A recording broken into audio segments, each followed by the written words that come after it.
الحمد لله حمدا كثيرا كما أمر إذعانا لربوبيته وإرغاما لمن جحد به وكفر وأشهد أن لا إله إلا الله وأشهد أن سيدنا محمدا سيد الخلائق والبشر اللهم صل وسلم وبارك عليه وعلى آله وصحابته الغرر. On a commencé la semaine passée avec le hadith de Jibril et on a dit que c'est un hadith qui est très imminent. Et pourquoi il est très imminent? Parce qu'on tire un ensemble de leçons de ce hadith. Et c'est ça la richesse de la sunna.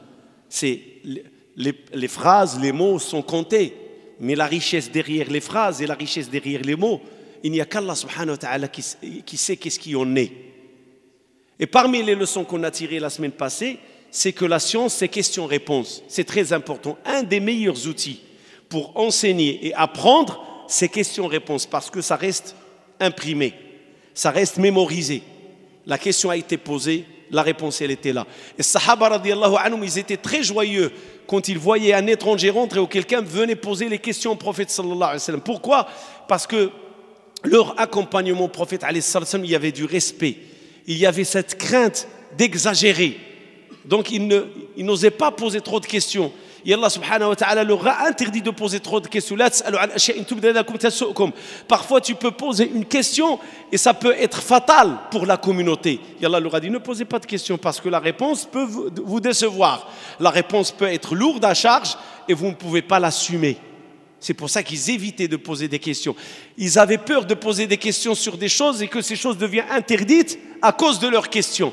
Donc ils préféraient apprendre et attendre l'explication du prophète alayhi salatu salam. Et le Coran nous le souligne. Le Coran nous souligne en totalité 13 questions qui ont été posées au prophète alayhi salatu salam. Ils t'ont questionné. Si mes serviteurs te demandent, il y a une personne qui a questionné. 13 questions dans le Coran en total. Il ne faut pas croire que sur 23 ans, qu'il n'y a que 23 questions, mais que 13 questions, mais il faut comprendre que sur 23 ans, il y a 13 questions qui ont eu le mérite d'être soulignées dans le Coran par les compagnons du prophète sallallahu alayhi wa sallam. Donc la science question-réponse, c'est très important. Et Sahaba, comme le cas de Jibril, ils étaient très contents, très joyeux. Un homme qui rentre, on ne le connaît pas, il pose la question sur l'islam, la question sur la foi, la question sur le perfectionnement et la question sur la fin des temps. Ça va ajouter à leur information, ça va confirmer l'information, et comme c'est un étranger, l'information va coller à la mémoire, va être mémorisée plus, car c'est un étranger qui est venu, qui a posé la question. Et ils vont la raconter entre eux, c'est pour ça que j'ai dit que certains savants, ils ont considéré ce hadith comme réputé, mutawatir. Parce que l'événement en lui-même, c'est un événement qui vaut la peine d'être narré. Donc c'est pour ça qu'il y avait beaucoup de narrateurs parmi les compagnons qui ont rapporté cet événement de la rencontre entre l'ange Gabriel et le prophète alayhi salatu salam. Donc ça c'est si on veut résumer question-réponse. Deuxième chose, l'acquisition de la science, ou plutôt acquérir la science, chercher la science, nécessite l'effort. Autrefois, aujourd'hui on vit entre autrefois et aujourd'hui, la comparaison. Autrefois, pour aller la science, il faut faire des distances, des déplacements. Il y a des gens qui sont partis du Maghreb, de l'Andalousie vers l'Est pour aller chercher la science. Et il y en a d'autres qui sont venus de l'Est vers l'Ouest pour acquérir la science. Il y avait un échange entre les deux communautés musulmanes, l'Est et l'Ouest. Il y avait un échange. Des savants qui venaient de l'Ouest pour aller rencontrer des grands savants dans le monde arabe, dans le Moyen-Orient. Et vice-versa. Durant la saison du pèlerinage, c'était une saison de rencontre de savants. On connaît tous cet homme qui est parti du Maghreb, aller rencontrer l'imam Malik avec 45 questions. Et l'imam Malik ne lui a répondu que sur 17 questions. Parce que c'était les gens, ils avaient cette soif à aller rencontrer des savants comme l'imam Malik, l'imam de la ville de l'immigration, de Médine. Donc la science ne peut être acquise avec la légèreté et la facilité comme ça se fait aujourd'hui. Aujourd'hui, certes, la technologie nous a rapproché les frontières. Le monde aujourd'hui, il est devenu un petit village. La connexion nous permet la connexion au-delà de la géographie. Je suis en France et je me connecte en Syrie, en Irak, dans la péninsule d'Arabie, l'Égypte. La connexion d'Internet, il a rendu la proximité virtuelle et il a éliminé les kilométrages. Mais il y a un danger. Ce danger, c'est que ces frontières qui ont disparu, même moralement, éthiquement, ils ont disparu. Car beaucoup de jeunes aujourd'hui croient que la science peut être acquise juste en tapant sur un clavier et en imprimant. Et c'est acquis la science. Et c'est faux. Là, c'est acquérir la lecture et non acquérir la science. Tu es en train d'imprimer ce que tu vas lire. Et la science, ça ne s'apprend pas comme ça. Même les salafs l'ont dit avant. Ils ont dit, la science ne s'apprend pas des livres. Et quand tu imprimes, tu ne fais que prendre un extrait d'un livre, le télécharger, le prendre. Ça revient à la même chose. C'est la technologie de la lecture qui a changé. Au lieu de prendre un livre dans une bibliothèque, tu es en train de le télécharger dans un ordinateur. Donc, le livre, il est resté le livre. C'est le principe de la proximité avec le livre qui a changé. Mais le contact avec le savant, l'Internet ne te le donne pas. Et quand je dis contact physique, pas contact avec une webcam. Non, ce n'est pas un contact. Parce qu'il y a un échange spirituel. Quand on s'assoit devant un savant, croyez-moi, ce n'est pas la même chose quand on regarde un savant sur Internet. Ça n'a rien à voir, aucune comparaison. Et pourquoi aucune comparaison? Je vais vous dire, parce qu'on a dit que la science nécessite un déplacement. Il y a un compagnon qui s'est déplacé de Médine ou de Mecca jusqu'à Damas pour rencontrer Abu Darda, pour rencontrer un autre. Alors il est sorti le voir. Il lui a dit, t'es venu pourquoi? Il lui a dit, je suis venu pour chercher un hadith. J'ai entendu que tu es le seul narrateur de ce hadith. Alors je me suis déplacé jusqu'ici pour te rencontrer, prendre ce hadith. Il lui dit, t'es sûr que tu n'es pas venu pour une affaire? Il lui a dit non. T'es sûr que tu n'es pas venu pour un commerce? Il lui a dit non, je ne suis venu que pour ce hadith. Il lui a dit, bonne nouvelle pour toi. Le prophète sallallahu alayhi wa sallam a dit, celui qui entreprend un chemin pour acquérir de la science, Allah subhanahu wa ta'ala lui facilitera le chemin vers le paradis. Ça, c'est la première des bonnes nouvelles. La deuxième, les anges sont tellement contents, ils agréent l'événement de se déplacer pour aller chercher la science jusqu'au point qu'ils étalent leurs ailes à celui qui va chercher la science. Vous savez ce que ça veut dire étaler les ailes? C'est-à-dire quand tu prends ton itinéraire pour aller acquérir de la science qui agrée Allah, sur ton itinéraire, tu n'as rien à craindre. Tu es en sécurité. Allah t'a envoyé un cortège qui veille sur toi. Ce cortège des gens, tu ne le vois pas. Eux, ils te voient. Eux, ils t'accompagnent. Eux, ils te suivent. Et eux, ils t'éliminent les obstacles sur ton chemin. Parce que tu es en train de chercher la science. L'honneur qu'apporte Allah subhanahu wa ta'ala, donne ou rétribue Allah subhanahu wa ta'ala, celui qui va chercher la science par rapport à celui qui adore, c'est que lui, celui qui cherche la science, sa valeur est comme la valeur. Il a le même niveau de valeur comme la Lune avec les autres planètes. La Lune, qu'est-ce qu'elle a de particulier?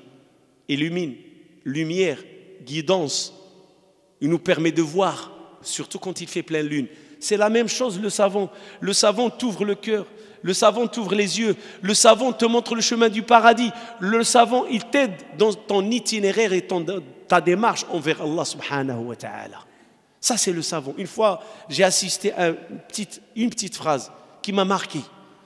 Un vieil homme qui dit à un savant, il le remercie pour ce qu'il a fait et lui dit, sache que je t'aime plus que je m'aime moi-même.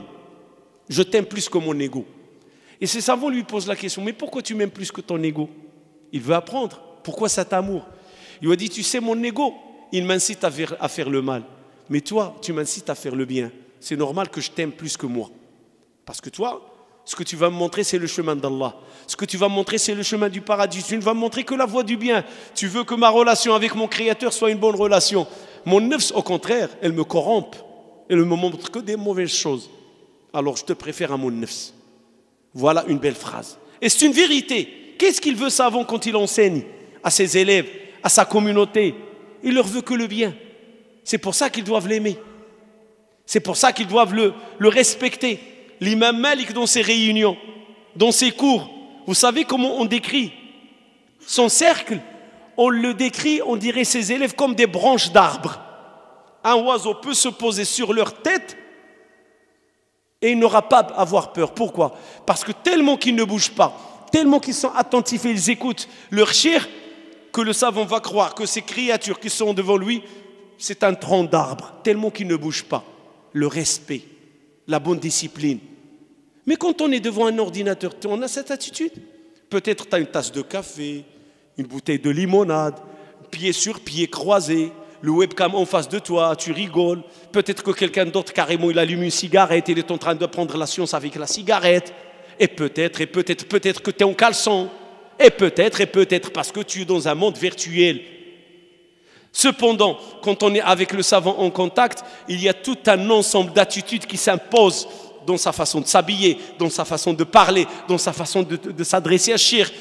Tout un ensemble. Donc la science elle-même, rencontrer le savant, avant de s'asseoir avec le savant, il y a un ensemble de comportements et d'éthiques qui nous s'imposent, qu'on le veuille ou non. On est obligé, même si on n'aime pas. Le cheikh a le droit de dicter les règles. Et parmi les cheikhs, et parmi les règles que les cheikhs dictent, ils n'ont jamais accepté dans leur cercle les gens qui font la polémique, les gens qui sèment la division et la divergence dans la communauté. Ils ont toujours exclu de leur cercle qui sont là pour déranger et perturber. Parmi les conditions pour acquérir la science, le respect et faire de la science un moyen d'unir, un moyen de renforcer les rangs, un moyen de travailler pour le bien de la communauté. Aujourd'hui, qu'est-ce qu'on voit à travers cette science qui est une vraie science? Je ne dis pas que la science de l'islam elle est fausse, non. Mais qu'est-ce qu'elle fait la jeunesse avec cette science aujourd'hui? Elle en fait des dégâts. Vous savez, certains jeunes, ils ont une étiqueteuse. C'est une métaphore que je vais donner. Avec égaré, égarant, kafir, innovateur, hérésie. C'est ce qu'ils savent faire. C'est ce qu'ils savent faire. Ils ne savent pas prêcher l'islam. L'islam qui renforce et qui rassemble. Ils ne savent pas faire cela. Ils ne sont pas prêts à déplacer et sacrifier pour l'acquisition de la science. Ils ont cru que l'acquisition de la science ou acquérir, je préfère la science par Internet, c'est suffisant. Ils n'ont pas d'akhlaq, ils n'ont pas de discipline. Pourquoi? Parce qu'à travers l'Internet, il n'y a aucune discipline. Tout le monde peut avoir accès. Mais s'asseoir avec le shir, il faut une discipline. Tu dois apprendre à l'écouter, ne pas le couper.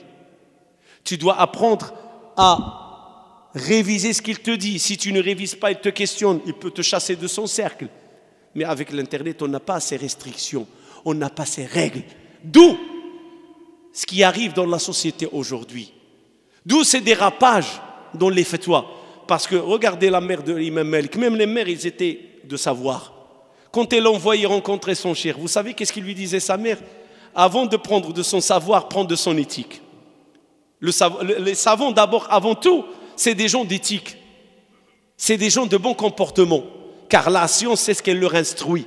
Avoir la bonne éthique, le bon comportement. Et c'est la première des leçons que sa mère lui apprenait quand il l'envoyait voir son cher. Apprends de son savoir, de son éthique, avant d'acquérir son savoir. Parce que quand tu acquiers son éthique, tu vas aller facilement dans son savoir. Il va t'ouvrir son cœur. Il va te donner ce qu'il a. Mais quand un savant te voit de mauvaise éthique, de mauvais comportement, il te dit « Allez, va-t'en, je ne veux pas de toi. » Parce que la science, pour une personne qui n'a pas d'éthique, c'est une arme avec laquelle il va faire du mal. Ça, c'est l'enseignement de la mère de l'imam Malik. Donc, pour acquérir la science, il faut sacrifier le temps, l'argent et la discipline et l'éthique. Regardez Moussa, un prophète. Un jour, il fait un discours dans sa communauté. Et quelqu'un de sa communauté, la communauté israélite, lui pose la question.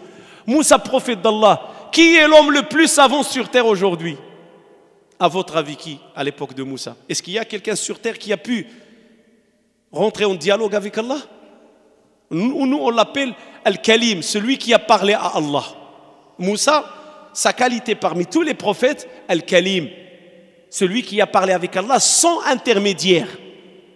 Sans intermédiaire, direct. Ma'atilka biyaminika ya Moussa, qu'est-ce que tu as dans ta main droite? Sourate Taha, Sourate Al-Qasas, Yunus, dans tous ces récits, on entend parler une discussion entre Allah et son serviteur Moussa alayhi salatu wassalam. Alors Moussa, il répond normal avec eux. Logique, raison. Oui, je suis l'homme le plus savant sur terre. Allah lui dit non, tu n'es pas l'homme le plus savant sur terre. Allah lui révèle, non Moussa, tu t'es trompé. Il y a un serviteur à nous, il est plus savant que toi. Est-ce que Moussa était jaloux? Non, c'est un prophète. Et c'est ça la leçon à tirer du voyage de Moussa. Vous savez qu'est-ce qu'il a dit Moussa? Je ne m'arrêterai pas jusqu'à ce que j'atteigne les conflux des deux mers, c'est-à-dire le croisement, là où les deux mers se rejoignent. Sinon, je marcherai toute ma vie jusqu'à ce que je croise cet homme. Voilà qu'est-ce qu'il a décidé Moussa. Il a dit, Ya Allah, montre-le-moi, je veux le voir, je veux apprendre de son savoir. Il n'a pas dit, Ya Allah, pourquoi il y a plus savant que moi? Non, Ya Allah, montre-le-moi. Alors Allah subhanahu wa ta'ala lui dit, là où tu vas perdre ton poisson, c'est là où tu le croiseras.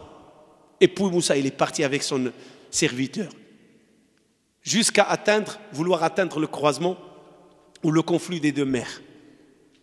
Et quand Moussa le rencontre, il lui dit quoi? Est-ce que je peux te suivre pour que tu m'enseignes de la guidance qu'Allah t'a enseignée et de la sagesse qu'Allah t'a enseignée? Ça, c'est le Moussa, grand savant. Vous savez, il y a le grand prophète, et le grand messager. Vous savez, il y a 5 grands prophètes et messagers. Moussa en fait partie 1. Moussa, Isa, Mohammed, Nuh, Ibrahim, alayhimus salatu wassalam. Ce sont les grands prophètes, les principaux prophètes. Regardez, un grand prophète, qu'est-ce qu'il dit? Qu'est-ce qu'il décide de faire quand Allah lui dit, il y a quelqu'un qui connaît mieux que toi? Alors il ne s'est pas fâché, au contraire. Et l'autre, qu'est-ce qu'il lui a dit? Tu ne peux pas m'endurer. Tu ne peux pas endurer quelque chose que tu ignores. Et c'est ce qu'on verra, Inch'Allah, après, l'endurance et la patience pour acquérir la science. Donc le déplacement, Yahya al-Laythi, un des élèves de l'imam Malik, un berbère d'origine, il a voyagé du Maghreb pour aller jusqu'à Médine pour rencontrer l'imam Malik et acquérir la science. Un jour, pendant qu'ils étaient en cercle, en train d'apprendre la science du prophète sallallahu alayhi wa sallam, le hadith, on entend parler l'éléphant. Parce que les musulmans, ils ont voyagé en Asie, et l'islam s'est répandu en Asie, et en Asie, on a découvert des animaux qui existent dans le Coran, mais ils ne font pas partie des animaux de la péninsule d'Arabie, comme l'éléphant. Allah nous parle de l'éléphant. Il y a un chapitre qui s'appelle l'éléphant. Mais beaucoup des gens de la péninsule d'Arabie ne connaissent pas comment il est l'éléphant. Peut-être il y a des dessins ou des gravures sur certains objets qui montrent l'éléphant, mais le voir vivant, jamais. Le paysage ne le permet pas. Alors l'imam Malik, il était dans son cercle, et pourtant ses élèves, c'est des adultes, ce n'est pas des enfants, c'est des adultes. Ses élèves, c'est des savants. Alors, ils ont entendu l'éléphant, ils se sont tous précipités pour aller voir l'éléphant. Et Yahya, il est resté. L'imam Malik le regarde, il lui dit, tu ne te déplaces pas comme tes frères, voir l'éléphant? Tu ne vas pas? C'est comme ce qu'on appelle aujourd'hui le cirque. Entre parenthèses, certains musulmans ils disent le cirque c'est haram. Entre parenthèses. On ramenait l'éléphant à Médine. On ramenait l'éléphant à Médine pour que les musulmans voient l'éléphant. Alors Yahya lui dit, non, je n'ai pas venu de chez moi, du Maghreb, jusqu'ici pour voir l'éléphant. Je suis venu pour acquérir de ta science, pour chercher ta science, pour puiser dans ta science. Et l'imam Malik a invoqué pour lui, il lui a dit, tu auras de la science. Parce qu'il a laissé l'éléphant, la curiosité, ça aussi c'est un savoir, voir l'éléphant. Dieu, on nous en parle dans le Coran, mais je vais le voir. Ça aussi c'est de la science, comment il est, ses pattes, sa trempe, c'est un savoir. Il y a un savant musulman qui a écrit un livre, Al-Hayawan al-Jahid. Dans ce livre, il décrit tous les animaux. Ça fait partie de la science. Mais Yahya al-Laythi, ce n'est pas une priorité pour lui. Non, ce n'est pas une priorité pour lui. La priorité, c'est qu'il a voyagé, il a laissé sa famille, peut-être son épouse, ses enfants, sa tribu, pour venir jusqu'à Médine. Pourquoi? Pour croiser l'imam Malik et s'asseoir entre ses mains et acquérir de sa science. C'est une priorité. C'est comme ça qu'on va chercher la science, la rencontre avec les savants. Et croyez-moi, la technologie en elle-même, elle peut t'informer, mais elle ne peut pas te donner l'éthique, elle ne peut pas te donner le savoir, elle ne peut pas te donner la vraie science, car la vraie science, on ne l'apprend pas dans les livres. La vraie science, on l'apprend à travers les savants. Et c'est ce que l'islam nous enseigne. Plein de hadiths. Wallah, tu vas le prendre le hadith, je te donne juste pour une anecdote, c'est une vérité. Un savant voit dans une mosquée un monsieur, chaque fois qu'il rentre faire ses besoins, il sort, il fait une rak'at ou 3. Et je dis, mais il a un problème celui-là, qu'est-ce qui lui arrive? Un jour, il le prend, il lui dit, viens. J'ai remarqué, tu fais toujours une rak'a, 3 rak'a. Pourquoi? Qu'est-ce qui t'arrive là? Apprends-moi. Il me dit, tu ne sais pas? Tu es ignorant, tu ne connais pas la sunna? Quelle sunna? Il lui a dit, le hadith, il dit, quand vous faites vos besoins et vous nettoyez avec les pierres, utilisez 1, 3, 5. Mais il ne l'a pas dit comme ça. Moi, je vous traduis la véracité, l'authenticité, le sens du hadith. Vous savez, lui, qu'est-ce qu'il lui a dit? Il lui a dit, dans la sunna, c'est dit, quand on fait ses besoins, il faut faire le witr. C'est ce qu'il a compris. C'est-à-dire, une raka'a ou 3 raka'a. Il lui a dit, mais tu as mal compris. Le hadith, il veut dire, quand on fait ses besoins et on veut se nettoyer, à l'époque, il n'y avait pas de papier hygiénique. Les papiers d'hygiène aujourd'hui, avec lesquels on se nettoie. Ou l'eau. Et la période mécoise, c'est une période où il y a l'eau, il manquait à Mecca. Et le hadith, il dit, quand vous faites vos besoins et vous utilisez des pierres pour vous nettoyer les 2 sorties, alors utilisez 1 pierre, 3 pierres, 5 pierres. C'est-à-dire utilisez tout ce qui est de nombre impair. Ben regardez, le monsieur, il a lu le hadith, parce que dans le hadith, awthiru veut dire, il a compris, faire le witr. Au lieu d'awtiru, c'est-à-dire utilise un nombre impair. Dans un autre hadith, un autre savant, il voit un de ses élèves tout le temps avec le siwak, comme je le vois dans beaucoup de frères, chez beaucoup de frères. Le siwak est carrément devenu une manie, pas une sunna. Il remplace la cigarette chez certaines personnes, tout le temps dans la bouche. Alors le cheikh, il dit à son élève, mais qu'est-ce que tu as avec le siwak, toi?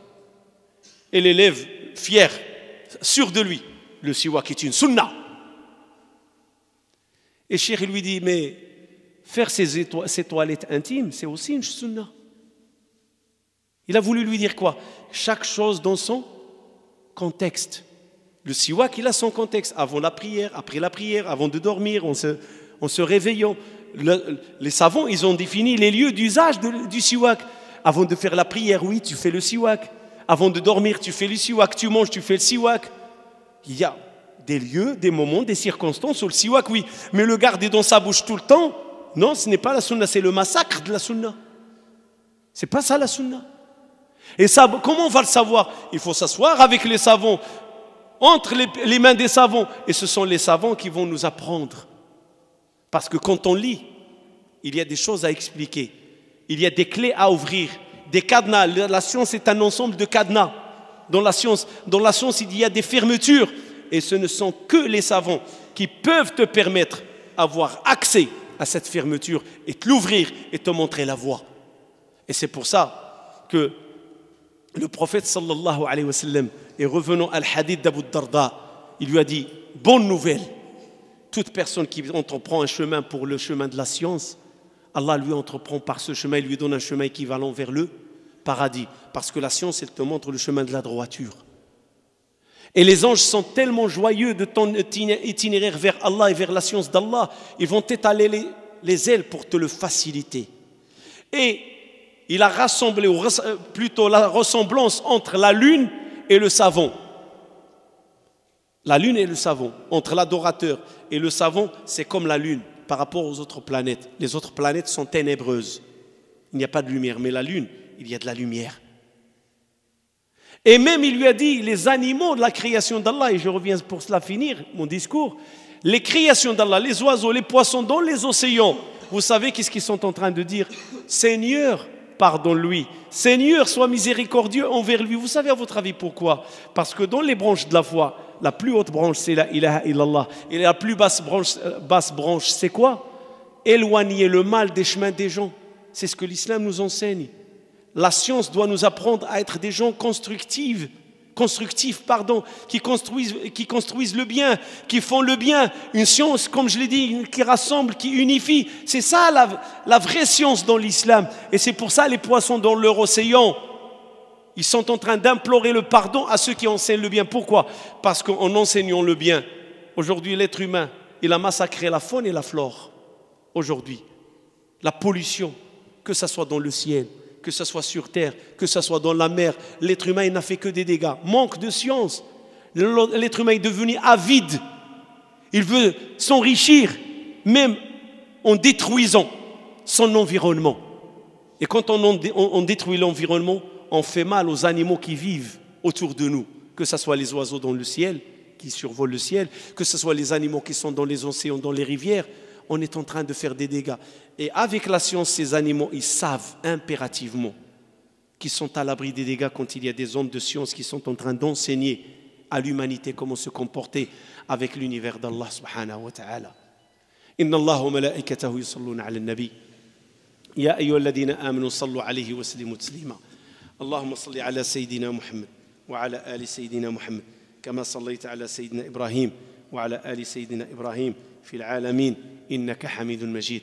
اللهم اجعل جمعنا هذا جمعا مرحوما واجعل تفرقنا من بعده سالما من الشر معصوما ولا تدع بيننا ولا منا شقي ولا محروما.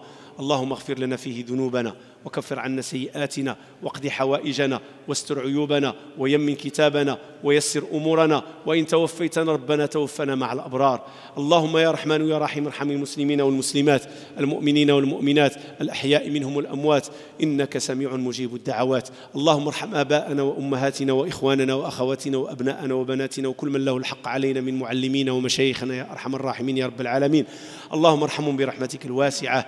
اللهم ارحمهم برحمتك الواسعة. ربي أوزعني أن أشكر نعمتك التي أنعمت علي وعلى والدي وأن أعمل صالحا ترضاه وأدخلني برحمتك في عبادك الصالحين. اللهم عامل موتانا بالرحمة وعاملهم بالرأفة واكرمهم بجنانك وادخلهم في رضوانك واجعل قبورهم روضة من رياض الجنة. اللهم إنا نسألك لهذه الأمة أمر رشد يعز فيه أهل طاعتك ويذل فيه أهل معصيتك. اللهم من أراد الإسلام والمسلمين بخير فوفقه وأعن ومن أراد بالإسلام والمسلمين سوءا فاجعل دائرة السوء عليه. اللهم إنا نجعلك في نحورهم ونعوذ بك من شرورهم. اللهم يكافك فينهم بما شئت ومتى شئت وكيف ما شئت. اللهم متعنا بالصحة والعافية. اللهم متعنا بالصحة والعافية. اللهم متعنا بالصحة والعافية. واصلح اللهم لنا ديننا الذي هو عصمة أمرنا واصلح لنا دنيانا التي فيها معاشنا واصلح لنا آخرتنا التي إليها معادنا واجعل الحياة زيادة لنا في كل خير واجعل الموت راحة لنا من كل شر واجعل خير أعمالنا خواتمها وخير أيامنا يوم نلقاك. اللهم إنا نعوذ بك من الهم والحزن ونعوذ بك من العجز والكسل ونعوذ بك من الجبن والبخل ونعوذ بك من غلبة الدين وقهر الرجال. اللهم إنا نسألك علما نافعا ورزقا واسعا والغنيمة من كل بر والسلامة من كل إثم ونسألك يا الله كلمة الإخلاص. اللهم احينا على لا إله إلا الله وأمتنا على لا إله إلا الله واجعل آخر كلامنا من الدنيا لا إله إلا الله. مجموعة ديال الأدعية: دعاء للسيد بن التيسير له في حاجته ومع زوجته، ودعاء لأخ أن يصلح الله بينه وبين زوجته وأن يلقي الألفة بينهما ويوفق بينهما إلى الخير ويحفظهما من الحساد والحقاد والبغاة، ودعاء لأخ أن ييسر الله له في عمله. اللهم اقضي حاجته ويسر عمله. أخونا ربما هو ما يحبش يسمع هذا الكلام، أخونا اليوسفي أبوه في حالة صحية لا يعلمها إلا الله، فنسأل الله. يوسفي المؤذن، الأخ اللي كيعجبكم الأذان ديالو، الأب ديالو في المستشفى، فنقول اللهم رب الناس اذهب البأس اشفي أنت الشافي لا شفاء إلا شفاؤك شفاء لا يغادر سقما. اللهم إن كان قد حل أجله فاحسن خاتمته، وإن كانت له بقية في العمر فالطف به لطفا حسنا يا أرحم الراحمين يا رب العالمين. ودعاء لامرأة بالشفاء ولابنها بالتوفيق، ولأخرى أن يطلق الله سراح ابنها من السجن. اللهم اطلق سراحها وسراح أبناء المسلمين الأبرياء من السجن. اللهم اطلق سراحهم وردهم إلى بيوتهم غالمين وردهم إلى بيتك يا الله مؤمنين. ودعاء لأخوين أكرمهما الله ببنتين، البنت الأولى آية والبنت الثانية آسية، فنسأل الله أن يجعل من هاتين البنتين ذرية صالحة. اللهم قر عيني والديهما بهما واجعلهما ذرية صالحة تحمل لواء التوحيد، لواء لا إله إلا الله وسنة الحبيب سنة الرسول صلى الله عليه وسلم وعلى آله وصحبه. سبحان ربك رب العزة عما يصفون وسلام على المرسلين والحمد لله.